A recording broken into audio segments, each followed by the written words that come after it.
You have?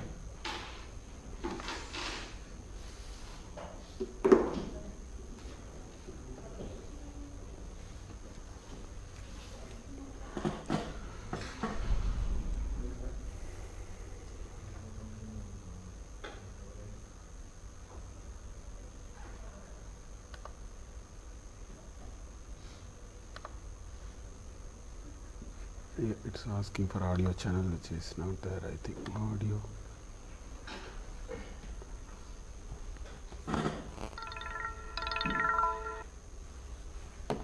Okay, I'll do it next week. This is not working. No, that's okay. Yours is all right, no? Yes. Okay, we will start. Now, Shanti Mantra, I mean, prayer is all part of it.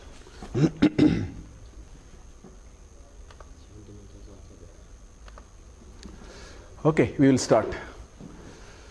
Om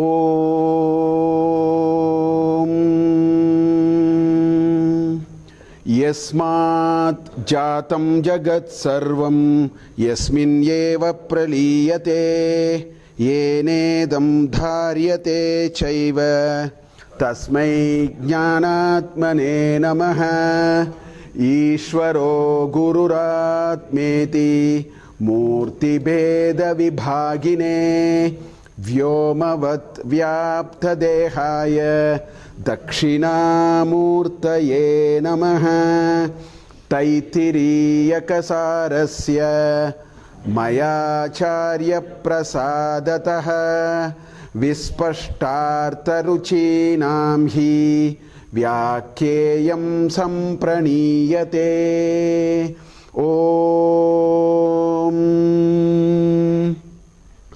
Sahana Vavatu Sahanau Bhunaktu Sahaviryam Karavavahai Tejasvinavadhitamastu ma virdvishavahai Om Shanti Shanti Shanti Om Brahmavida apnoti param tadesha bhyukta Satyam jnanamanantam brahma yo veda nihitam guhayam parame vyoman soshnute sarvan kamaan saha brahmana vipaschiteti tasmadva yetasmad atmana akasha sambhutah Akashad Vayuhu Vayoragnihi Agnerapah Adbyah Prithvi Prithivya Oshadhayah Oshadhibhyonnam Annat Purushah Sava Yesha Purushonnarasamayah Tasyedame Vashiraha Ayam Dakshinaf Pakshaha Ayam Uttaraf Pakshaha Ayam Atma Idam Pucham Pratishta Tadapyesha Shloko Bhavati. So this is the first Anuvaka. We saw in the last class an introduction to Brahmanandavalli as to what is the central issue in Brahmanandavalli. Then we started with the first mantra, which is Brahmavida apnoti param. The entire Upanishadic teaching is just in this. It's over. Brahmavit apnoti param. Full stop. There are no commas after that. Not required also. The knower of Brahman achieves everything. So the entire Taittiriya Upanishad teaching is only in this sentence. This chapter 2 of Taittiriya Upanishad is philosophical, but the teaching is in the first sentence. The rest of the chapter is only trying to expand it a little bit. So this is what I was trying to argue. Now there are Brahma, with and apnoti param. First of all, if you look at the etymology of the word Brahman, it comes from the dhatu brah, vardhane. The brihat, all that I think comes from that. Brah means big or growing, large, vast and so on. Shankaracharya's commentary is very interesting. He says the word big. Big is an adjective. An adjective qualifies a noun. That's the meaning of adjective. Right? How he brings a very interesting point. Let us take two words, two phrases. Big ant, big mountain. Let us take two. Big ant means you look down. Amongst the ants it is slightly bigger. Moment you say big mountain, you are not going to look down. You are going to look somewhere there. So Shankaracharya's first argument is, it is not that an adjective qualifies a noun, noun also qualifies the adjective. Because big depends on what is a noun. A big for ant has a different meaning of understanding, or it creates a different kind of thinking. Big mountain means your eye goes wide. Because that notion of big is better. So he brings an interesting perspective. He says, it is not adjective depends on the noun. Noun also, it's not that noun depends on the adjective. The adjective also is depending on the noun. There is a paraspara bhava. Now why is he saying this? Then comes his googly. He says, after Brahman there is no noun. In this sentence, Brahman means big. After big there is no noun. He has not put anything after that. So he says, clearly understand that implicitly, first of all, informs us this is infinitely big. See how he is starting the whole argument. He says, since there is no noun attached to this word big, implicitly what it means is this actually is infinite. Because just now we found that an adjective also depends on the noun. Now by not putting a noun after that, this big actually opens up. It's an open interval now. So that is the etymology of the word big. So that's Brahman. So Brahman is something infinitely big. That is the first issue. Right? For this one sentence and the next one sentence, he has about 40 pages of commentary. Argument, Purva Paksha, then this objection, and very detailed. I didn't have time to read it literally. I didn't understand some of it also. Anyway, I don't think I can ever talk about that. So, anyway, then comes with the knower, the one who knows Brahman. The question is, what is this knower that we are talking about? We have to be very clear about this also. See, Vedantic philosophical discussions are very tight. You can't afford to make a very loose kind of a thing. So, if you take the other fields, see, if I say I know management, I know polymer physics, there the notion of knower, there is a jnata, which is a knower, there is a jnaya, which is to be known, right? And there is a process of knowing called jnanam. See, this is called the Triputi. I have talked about this Triputi many times in my Bhagavad Gita talk. It's a wonderful triangle. We have to understand in the world there is always triangle. So, knower, moment you bring a knower, you need two more. What is to be known and what is the process of knowing? Right? Bhokta, Bhojyam, Bhojanam. This is another Triputi. If there is a eater, there is a padartha to eat and there is a process of eating. This is a very generic framework. And do you know what is the grandest Triputi? Jiva, Jagat and Ishvara. That is the biggest Triputi. Anyway, so in a normal sense of the term, moment you say knowledge, which is a jnaya, to be known, and there is a knower, And that is a process of knowing. In Brahma Vidya, it is not like that. Okay? So there is nothing like in other fields we may talk about knower being different from known. Because we are setting out. It is external.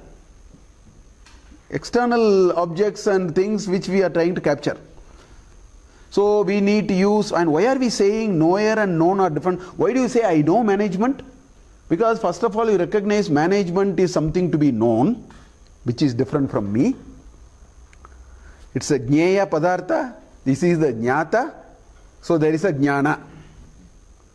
Now how do you do this? Then you need certain things. You need brain, you need memory, chitta, buddhi, ahankar, indriyas. All these are required. You have to use all these gadgets and acquire something which is not with you. That is the meaning there. The meaning there is when I say I know management now, you can even add the word now. Which means yesterday I did not know management. Today I know management. If I say I know something now, which means that known is different from knower. The process of knowing invariably involves chitta, buddhi, ahankara and indriyas. You have to listen, you have to read, you have to memorize, you have to try it out, and it should map onto your brain. It should get into your buddhi. Then that jnana, that to be known becomes siddha. It is siddha in your, this brain and chitta are all erasable memory. Once we go, that will all go. There is only a part of it which gets into vasanas and all that. That's a different process. So, in a traditional knowledge, this is the method that we use. Here we should not use that word. So, knower does not mean this methodology. That is what I wanted to qualify second. Knower is not that process. Now, for which, Shankaracharya in his commentary gives an example of Devadatta with 9 more. This Devadatta is a very interesting character in Vedanta. It comes everywhere. So there is a Devadatta and then 9 of them, and then he keeps on counting, there are only 9.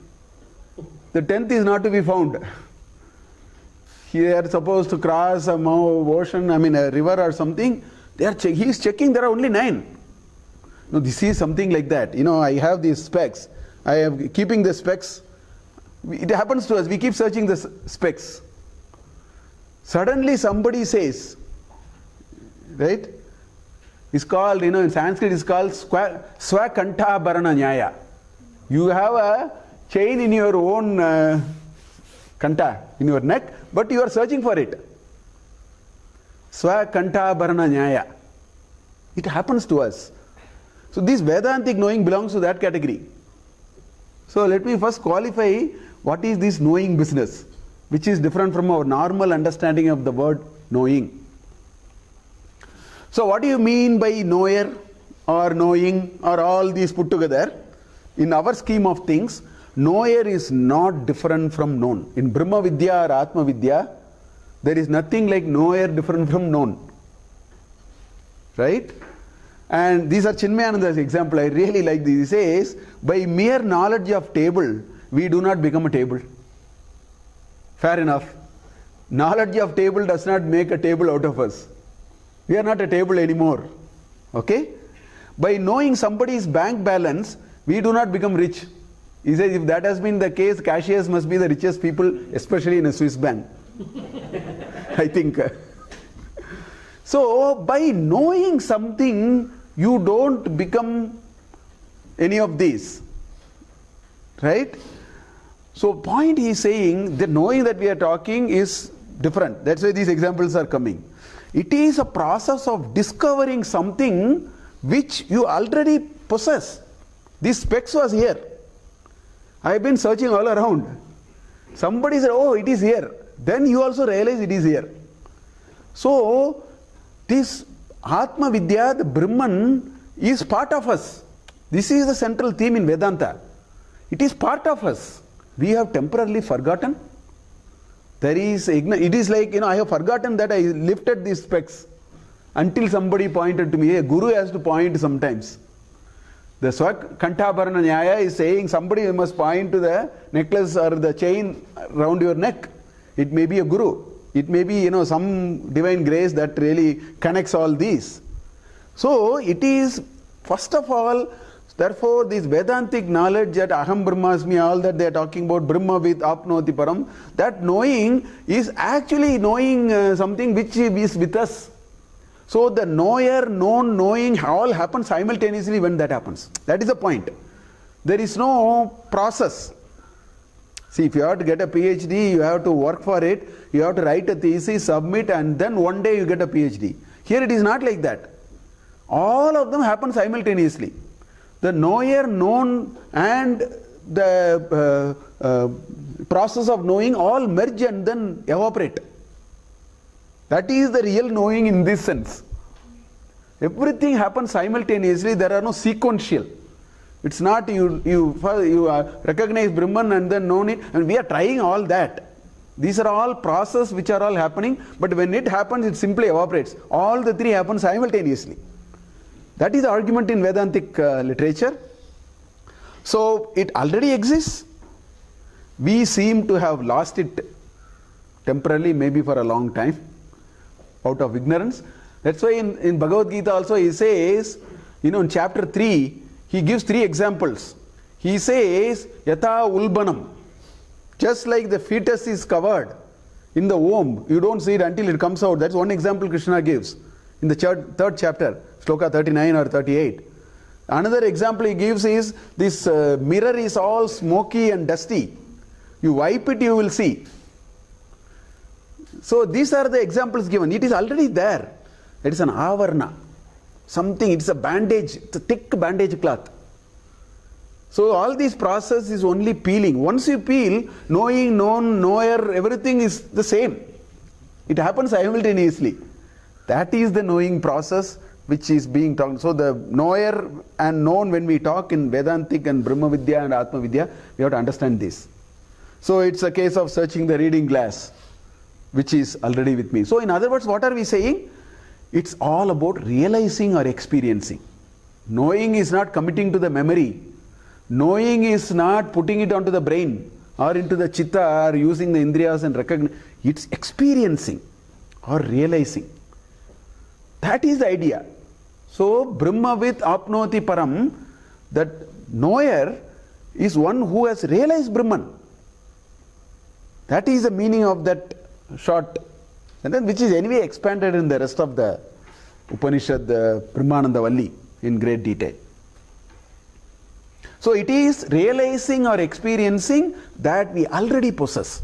It is with us. But either we haven't noticed it, or we didn't turn our attention, or we turned our attention, it hid itself somewhere. There are so many things which can happen. When all of them are removed, then the process becomes simultaneous. That, this is what it is. You pointed to the glass and then I said, oh, this is what it is. That process, it's all simultaneous. So that is what this is, a very famous shloka in Kathopanishad. Very famous shloka. He says, Paranchikani vyatrinat swayambhuhu tasmat parang pashyati na antaratman. He says, it's a very nice observation. He says, the Swayambhu, this creator, did a design flaw. What he did was, all these frills he focused outside. Ear, eye, everything is turned this side. It's only looking outside. I think our Guru, I once remember him saying, he said, there is how do you like this idea? There is a beautiful house, massive, some 5,000 square feet, 7,000 square feet house, 5-bedroom, well-appointed 5-bedroom house, and then what you do is you come and stand out and then look outside all the time. So the Pancha Indriyas are all there, but you are all focusing it outside and just standing outside. That was the kind of an example. I remember long back once he was making the reference. That's what this is saying. It's saying, Paranchikani vyatrinat swayambhuhu tasmat parang pashyati na antaratman. It is not looking inside because there is a defect in the design. All the frills are turned outside. There is no way I know how to turn my eye inside. That is the practice of upasana and all that which we saw in Shiksha Valli. So what is happening in these upasanas, this gadget turns inside. It's a remote control with which you turn, not a physical turning. Right? Then he says, Kaschiddiraha Pratyagatmanam Avaikshat. So there is one dhira, one person who is this person who uses his buddhi so well. That's why he is a dhira. His dhi is using very well, buddhi, which means he knows Atman and Anatman, he knows Nitya and Anitya, all he knows very well.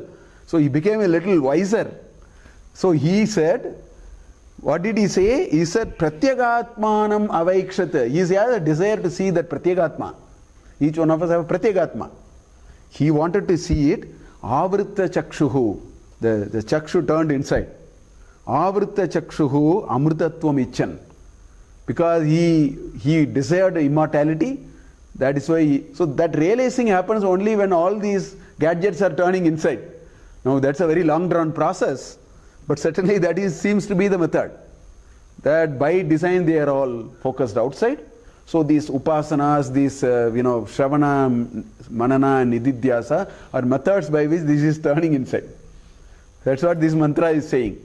So this is the method to actually realize within, is what Kathopanishad Yama is telling to Nachiketas.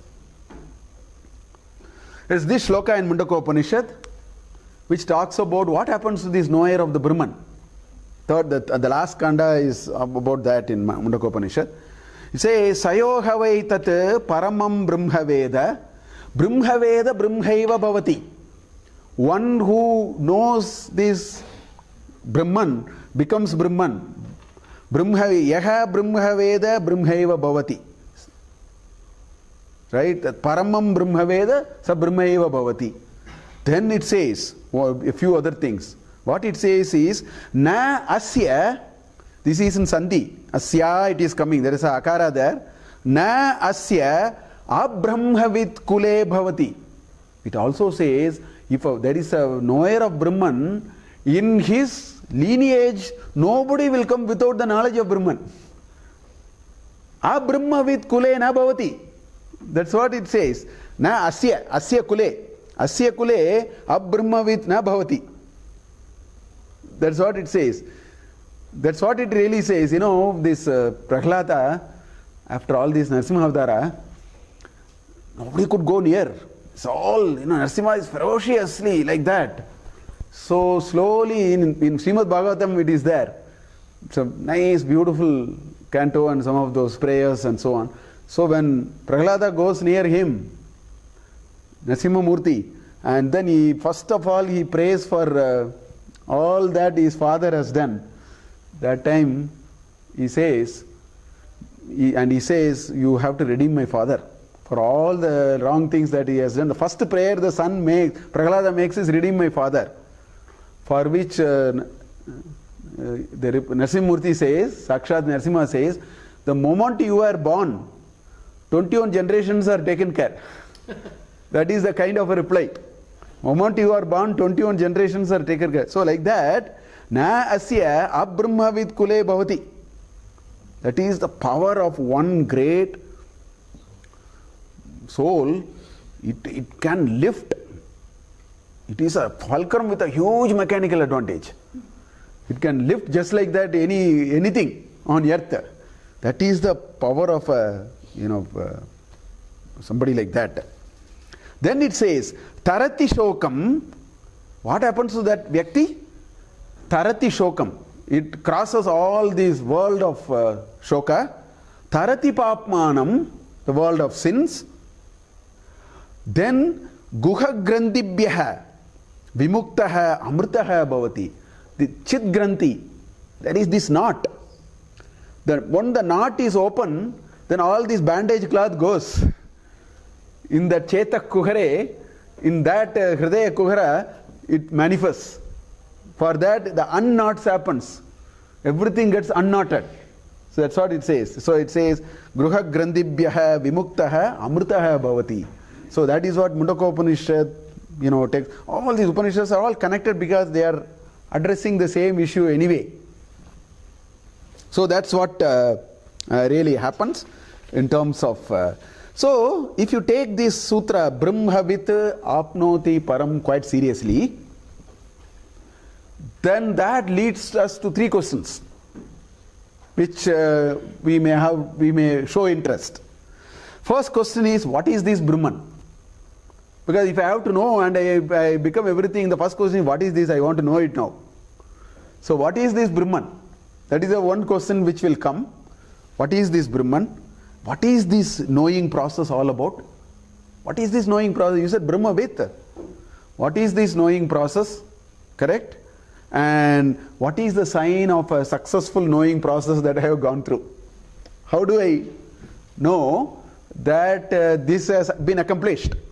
These are very analytical questions. Actually, Ramakrishna Paramahamsa says, the bee will keep making noise, will make a lot of noise only up to the point of it sitting in the flower.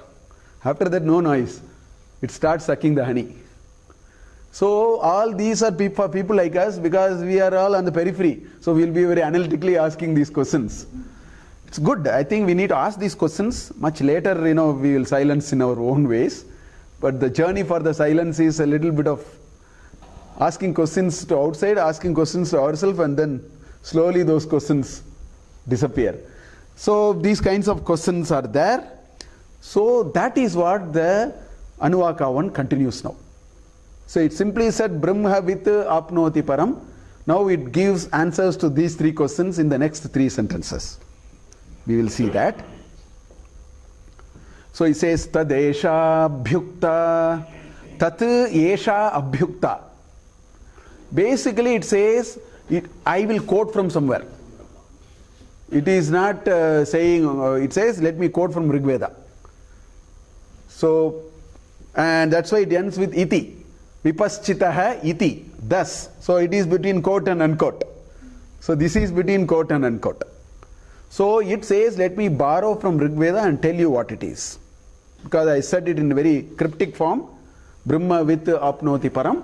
So let me slightly expand it. The rest of Brahmanandavalli is anyway expanding it even more. But since it is a sutra, little more explanation in Anuvaka 1. That is why Anuvaka 1 is called Upanishad Sara Sangraha. The entire Upanishad Sara is collected here. That's why it is Upanishad Sara Sangraha, the first Anuvaka. So what it says, Satyam Jnanam Anantam Brahma. So it defines Brahman with three attributes called Satyam, Jnanam and Anantam. Satyam Jnanam Anantam Brahma. So that is the definition of Brahman. Then the next sentence talk about the knowing process. Yo Veda Nihitam Guhayam Parame Vyoman. This is the way you have to know. That's what it says. You know it in your guha, in your cave of your heart. That's what it says. This reference is there in Narayana Suktam. Many places it is there. You will find. Antar Bahichada Sarvam Vyapyanara Yanastitaha. After that it continues. Just Nabhyam Uparitishthati. All that it is there. It refers to that point also. It is an inverted lotus. All those are there. Adho Mukam. All those are Narayana Suktam. All of them have this reference anyway. Right? Then the last sentence says Saha Ashnute Sarvan Kaman Saha Brahmana Vipaschitaha. So a person who succeeded in this realization will get this. So those are the three sentences. They are very heavily loaded. So that Satyam Jnanam Anantam alone, about 30 or 40 pages of commentary is there in Shankara Bhashya. Because it's been a very important thing. We will see it in very whatever little way. So we will start with Anantam first and then come to Satyam and Brahma, Jnanam. Becomes a little easier. So we will start with Ananta. Now what happens is, in fact, limits primarily happen on three major aspects. Limitations are generally on account of space, spatial limitation, okay, temporal limitation, and a limitation on attributes. So let us see what it is. If you take us, if you are here, you are not elsewhere. There is a spatial limitation for us, in some sense if you see. Right? Bangalore is not Chennai, Chennai is not Bangalore. San Francisco is not Singapore, Singapore is not San Francisco anyway. So there is a limitation of space for anything. This is what is indicated by limitation. And the implication is that limitation, not by that, this camera occupies a finite space. This room occupies a finite space. Correct? If you demolish all the walls here, it becomes Mahakasha. Now it is Gadakasha. It's like a space in a pot. Gatakasha is space in a pot. You break the pot, it becomes Mahakasha. It becomes, Samashti. From Vyashti it becomes Samashti. So the Vyashti has limitations. So by Anantam it talks about Samashti. That is the first attribute for, first characteristic of Brahman. So a Brahman is one which is not constrained by space. The only way that can happen is it is available everywhere. That's the only way you can explain. Because we have a limitation. If you are here, you are not in your house. Or if you are in your house, you are not in your office. We have our limitation. By saying Anantam and mapping it onto a spatial dimension, the first attribute we are talking about is Brahman is Sarvavyapi. So now we have to discover what is the Sarvavyapi element that will come. All the three together will actually add up everything logically. So the first thing that is being indicated is Brahman is Sarvavyapi. It is dematted. Because the moment you demat it, the cash is now everywhere. All that I have to get into my website and then transfer it in my core banking account. Dematerialized. We dematted it. It's not in a moment you put it in a material medium, it is constrained. Sort of. Correct? So that's why it is Sarvavyapi. So if it is Sarvavyapi, then it has to be the reference, it has to be a substratum for everything. If something pervades the whole world, then that is a substratum. What else is a substratum? That on which everything is riding now. You are riding, I am riding, this electron is there, some bus is going, bullet train is going between Tokyo and somewhere, everything is riding on something. So, and that something is everywhere. So it becomes a kutastha. It becomes an anvil. It becomes the substratum. So that's the first definition of limitation. Second definition of limitation is time. Right? This time limitation is even more powerful. 10 years, it pervades into anything. I exist now, I don't exist 100 years from now. I did not exist 100 years before. I as an Vyakti called Mahadevan did not exist 100 years before. I am not going to exist maybe another 30, 40, 50, nobody knows. Beyond that. The Vastu, everything that we see here are actually bound by a certain kind of a time. There is a notion of time. It is not just people. 10 years back I was told that palm oil is good. Today they say palm oil is not good. Even those concepts have time. They also have limitation. They also go through the limitation of time. Every 3 years research turns upside down. They use the word shelf life. So it is not people. Looks like there are a whole lot of things which are constrained by time. Whereas when you say Anantam, it talks about something which is Kalatitaha, which is not subjected to the rules of, see, there is this German saying, nobody can cross the same river twice in their life. What it means is, at 6:33:20 seconds if you crossed, if you come back, the 6:33:40 seconds, the river is different in its composition. Right? Time and tide waits for no man. We are all constrained with that kind of a notion of time. Whether it is, here the definition is that since Brahman is Anantam, the temporal constraint is gone. Which means it must be ever present. It must be present in the past, it must be present in the present, it must be present in the future also. So it is Shashwatam or Nityam. That is the second attribute of Anantam. But I was hearing on Pravachan, a very nice reference. He quoted Swami Chinmayananda. Swami Chinmayananda says, so and so, 1915-1982, 1915-1982. Right? Chinmayananda says, you know what it means? He is dashing from womb to the tomb. I really like that. Chinmayananda was making the reference. Apparently somebody quoted it. So 1915 to 1983 means 1915 he came out of the womb, and in 1983 he was dashing from here to we are all dashing from one womb to the tomb. We have a constraint of time. That's what it talks about. Brahman is not subjected to the laws of time. So eternal or Shashvatam or Nityam Puranaha Navacha. Puracha Navacha Puranaha. It's also old, it's also new. It will also remain. That's the word. The Purana has come from there. Puracha Navacha. It is relevant those days and relevant today also. That's why it's called Purana. Puranam. Sorry. Third is attributes. See, everything, the world that we know is made of Nama, Rupa and Guna. This is all we know. There is something called table, there is something called chair. Chair is different from table, table is different from an easy chair, that's different from a computer table, that's different from a wooden table, is different from a steel table.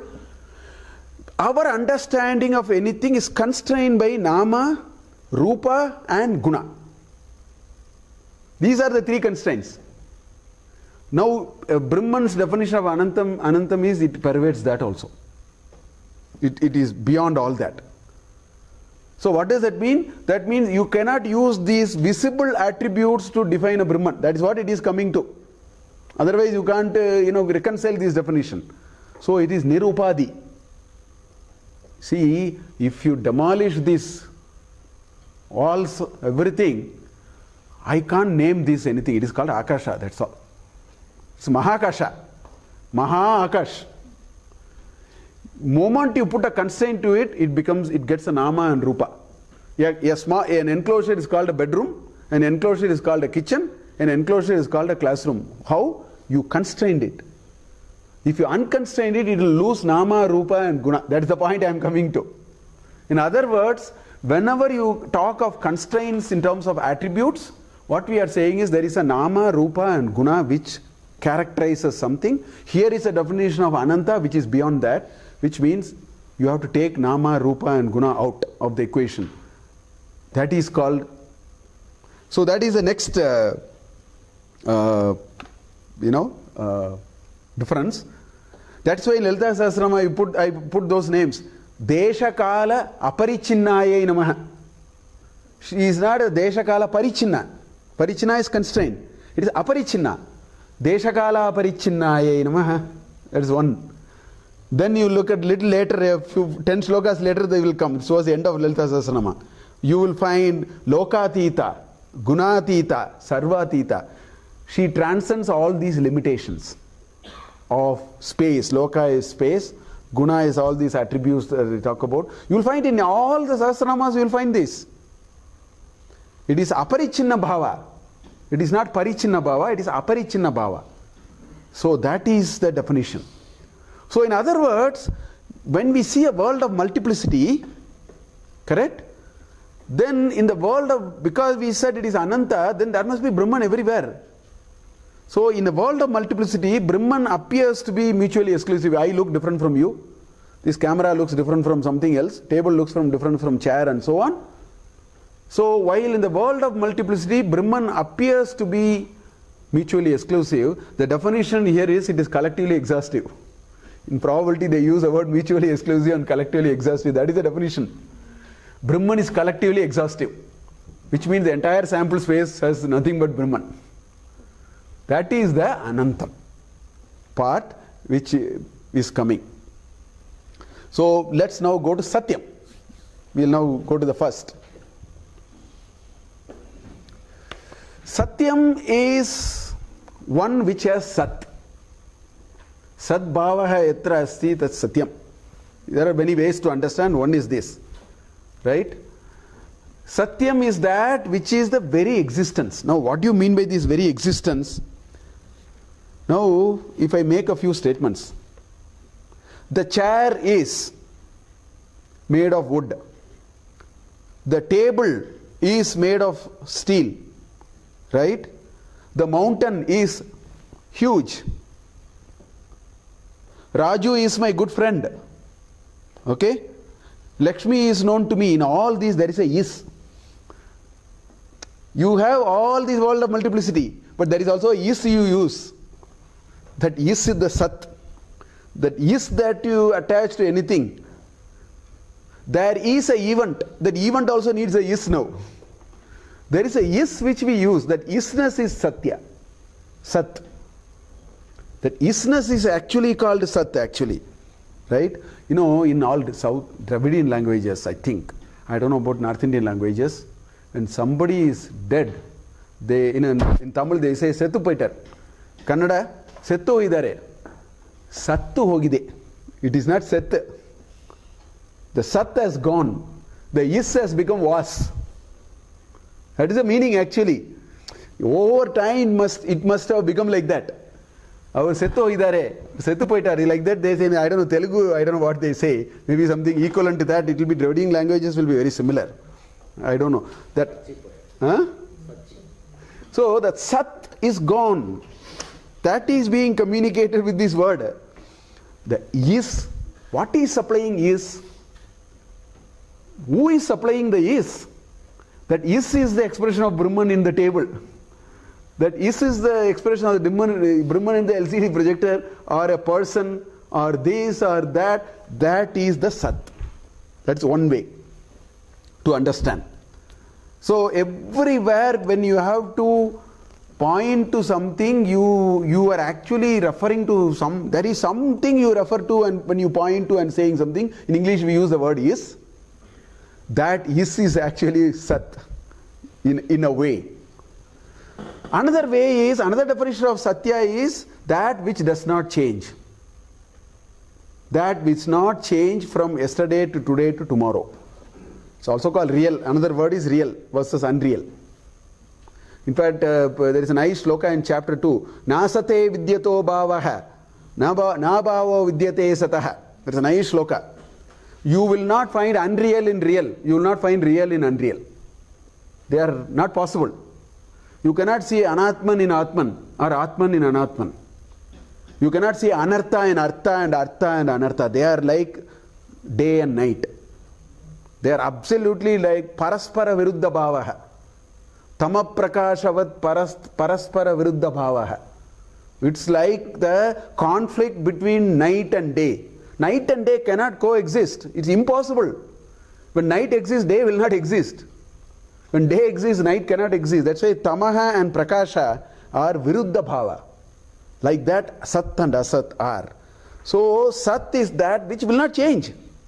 So, all that they are changing is the asat of a sat that you are seeing. This has to be thought about. I will give you some example. Think of a newborn baby. Same person is 2 years old. Same person is 20 years old. Same person is 70 years old. Same person is 90 years old.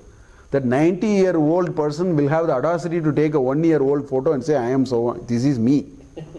There is nothing me in that, but looks like there is some me there. Because science says every 7 years the 6 billion cells are shunted out. So from a simple science, you are not the same person every 6 years. Because lock, stock and barrel, you have cleaned your cells. Every 6 billion cells are thrown away in a span of 7 years. And what we have, so this Mahadevan consisting of 6 billion cells was not one which was 7 years back. Still I have the audacity to say I am so. So the Tata shows the photo, says I am 1 year old. Where is the connection? What is that? Why are we reconciled with that and we are not agitated about that idea? Because we see the Sat there. While I am changing, I am not changing also. While I change, I don't change. That is why I had the audacity to say I am the same person. Photo looks a little different, but you find, oh yeah, I think there is something, I see you. And I reconcile to that idea. So that which does not change, that which cannot change, that is the meaning of the Satyam also, which we use in common parlance. If you say something and it changes, it is not Satya, it is Asatya. So that which is Satya is an expression of Brahman. That is that expression of godliness which actually comes. So that is the second. Look at this Chandogya Upanishad. So again a very famous quote. It's a very powerful quote actually. It says, Yata saumya ekena mritpindena sarvam mrinmayam vijnatam tasya, right? Vijnatasyat. It says, Vacharambanam vikaro namadeyam mrittiketyeva satyam. It's a very powerful argument. He says, moment you see one part, you must be able to demolish all items made of clay and say this is actually clay. This word Vacharambanam vikaraha. The vikaraha comes only when you start using words. For Vyavahara you may do it. You may call the same clay, you may call it as teacup. Same clay you may call it as flower vase. Same clay you may call it as water pot. These are all Vacharambanam. You are started talking. And why did you start talking? Because you wanted to do Vyavahara, for which you wanted to create your own vocabulary. That's what that Rishi is saying. He says, hey Saumya, by seeing one clay part, you will find mrittikatyeva satyam. The unchanging part in all of them is only the clay. You will see the clay. You can choose to see only clay in everything. Moment you see me one cotton dress, you bring any number of cotton dress, I'll see only cotton there. It's possible that these are all only because for Vyavahara we wanted to say shirt and pant and all that. At the end of the day, all of them are cotton.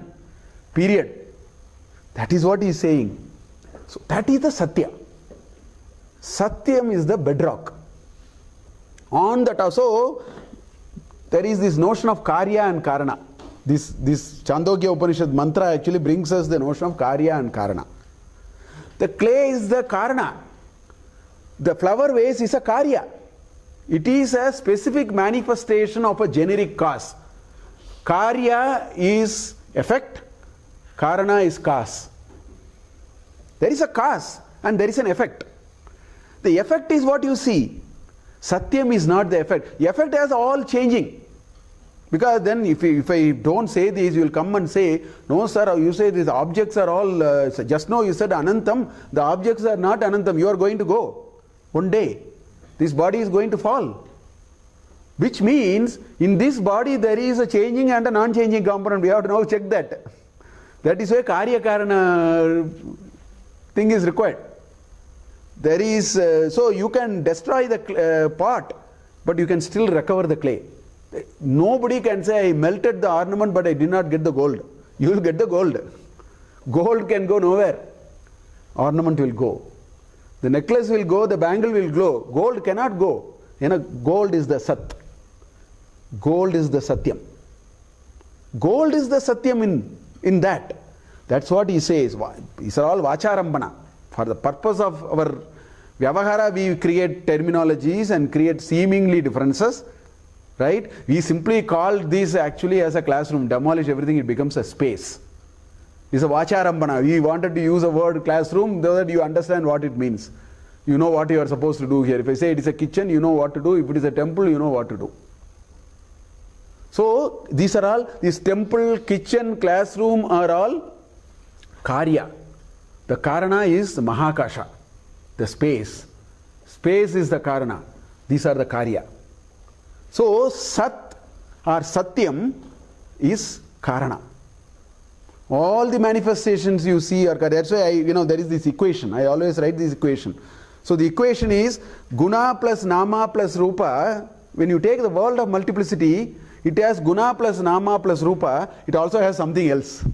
This Nama plus Guna plus Rupa is called Prakriti. In Bhagavad Gita, I used to refer these equations. That right side in flower bracket is called Prakriti. The left side is going to be Purusha. Chapter 13, they talk about Kshetra. That is a Kshetra, this is a Kshetrajna. Actually. That's what all those are. So we are introduced the term now. Now we are saying every world of object that you see will have a Sat. Of course it has a Nama, Rupa and Guna. This place has a Nama, Rupa and Guna. But it has a Sat called space. But it has a Nama, Rupa and it is called C13 in IIM Bangalore terms. It's called a classroom. It has a certain property of, used for transacting knowledge with teacher and a student. So that is a nama, rupa and guna. But there is a sat.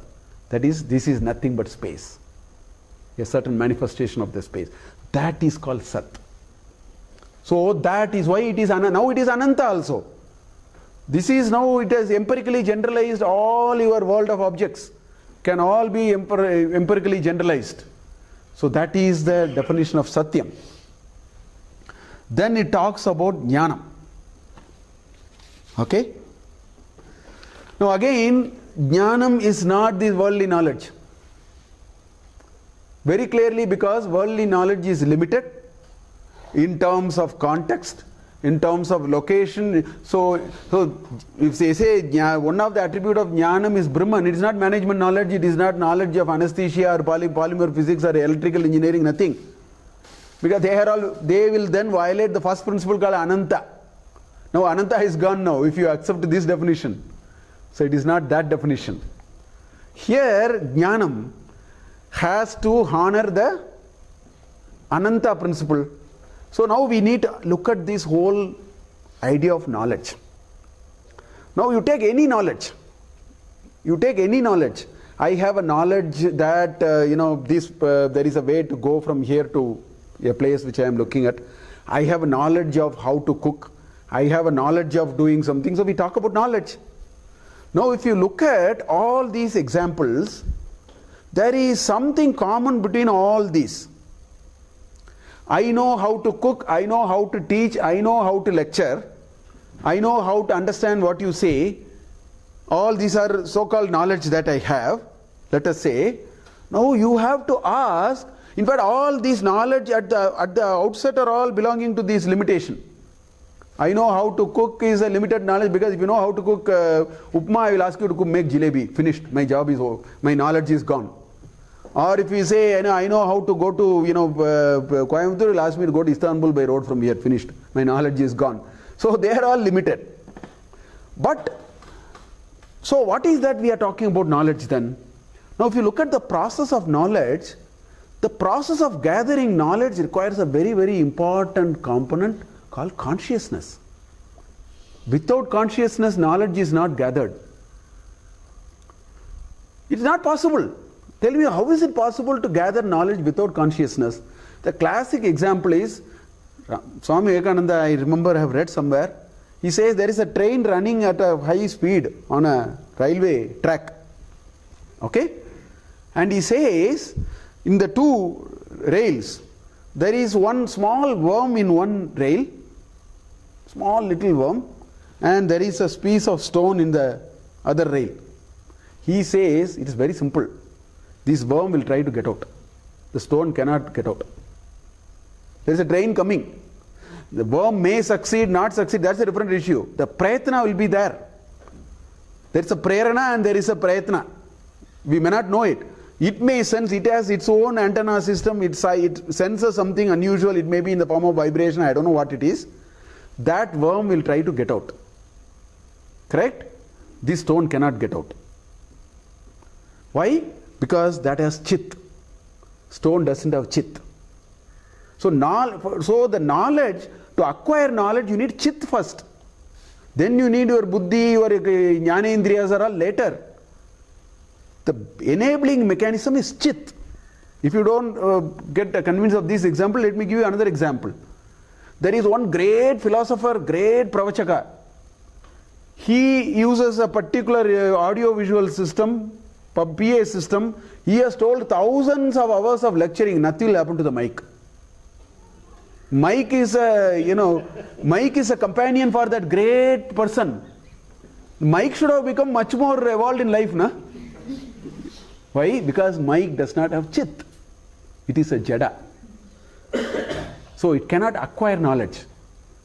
So by this word knowledge, it didn't mean this front end. It again talks the sukshma. The sukshma is that chit. Without chit, knowledge is impossible. So that is the second component of Brahman. So if you again go back to the world of multiplicity, I have to add one more into the equation now. The world of multiplicity has a prakriti, which is nama, rupa and guna. But on this side, it has not only sat, it also has chit. only then knowledge will take place. And that jnanam is obviously anantam. This consciousness pervades. My consciousness is no different from your consciousness.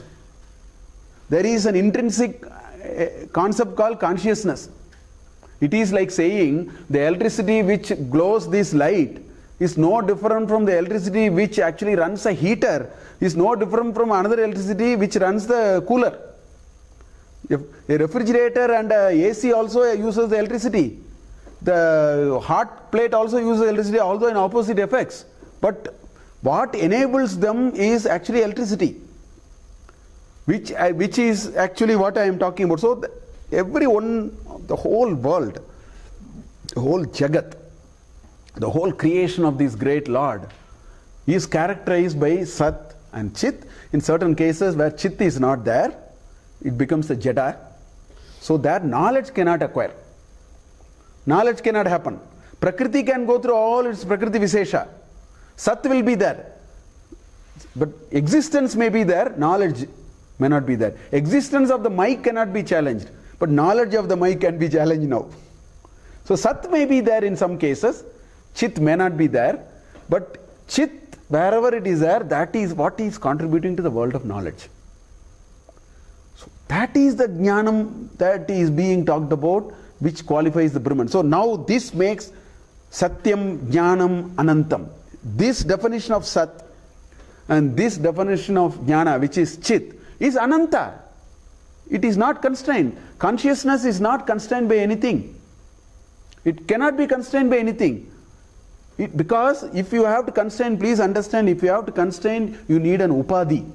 You need some material cause to bring limitations. The material causes are on the right side of the equation. Nama, Rupa and Guna. In the second flower bracket. Now we are talking about the first flower bracket. So in other words, every one of us have a Brahman component and a Prakriti component. This is what Bhagavad Gita chapter 13 in great detail talks about. Purusha and Prakriti, Kshetra and Kshetrajna, all those are part of that. So that is actually the Anantam part. So that is the first definition Brahmanandavalli makes. It says Brahman is Satyam, which means the very existence that you can attribute. Existence is there. Existence is recognized only with Chit, otherwise you cannot even recognize existence. So Sat and Chit coexist, and that right Sat and Chit may give us Ananda. That's the next part. That may be a different thing. Right? In Mandukya Upanishad, the definition is, it says Sundaram, Satyam, all that, it comes in a different way. Brahman is defined differently in Mandukya Upanishad. That's okay. So here it says it is all about Satyam, Jnanam and Anantam. This is the very definition of Brahman. The greatest implication of accepting this definition is Brahman is everywhere. Because of these three properties, Brahman has to be everywhere. In the world of multiplicity, you must be able to see Brahman. That is what in Bhagavad Gita chapter 7, in the 7th shloka, Krishna says, Matta parataram na anyat kinchidasti dhananjaya mayi sarvamitam protam sutre manigana iva. He says there is not even a speck of dust other than me that you can ever see. Mattaha parataram na anyat kinchidasti. Not even a speck of dust you will see which is not me. That definition reminds us Satyam, Jnanam, Anantam, Brahma. That is what is the entire triplet of, second triplet of Bhagavad Gita rests on that one shloka. See, my reading of Bhagavad Gita is as follows. Bhagavad Gita has three triplets. First 6 chapters, second 6 chapters and third 6 chapters. In each triplet, there is only one shloka. The entire shlokas in the triplet actually answers only that shloka. If you ask me what is the shloka for the first triplet, that shloka is Karmanyeva adhikaraha ma paleshu kadachana ma karma pala heturbhuhu mate sangastu akarmani. That one shloka is completely explained in chapter 3, 4, 5, 6. Karma yoga, karma sannyasa yoga, jnana karma, everything talks about how do you do tasmat karma kaunteya mukta sangha samachara. How do you manage work? Entire first 6 chapters is on that. The entire 6 chapters starting from 7 to 12 is an explanation of this shloka. Matta parataram na anyat kinchidasti dhananjay. Up to Virat Rupa he is showing that only idea only. It is nothing other than me. Entire second triplet of Bhagavad Gita is only resting on this one single shloka, which says Matta parataram na anyat. I call it as law of conservation of divinity. That is the second triplet of Bhagavad Gita. Divinity can neither be created nor be destroyed. Divinity will constantly transform from one form to another form. This is the law of conservation of divinity. The third triplet of entire Bhagavad Gita is rested on 22nd shloka in chapter 13. Karanam guna sangaha asya sad asad janmani yonishu. There is one shloka which says the Purusha used a gum called guna. With that it got stuck with Prakriti. Because it got stuck with Prakriti, sat asat yonisu janmasu. This birth, rebirth into good yoni and bad yoni all happens because of this gum called guna. Entire third triplet is how do you dry the gum called guna. That is why you have Gunatraya Vibhaga Yoga, Devasri Sampad, you have Shraddhatraya Vibhaga Yoga. Everything talks about only guna.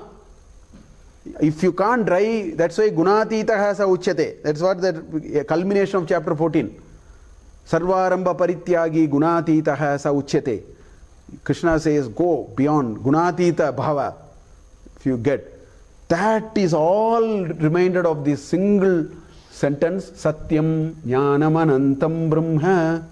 That conveys all these teachings in Bhagavad Gita, in all the Upanishads, is coming here. So we'll see, we'll continue it in the next class. It's already 7 o'clock. We'll stop here.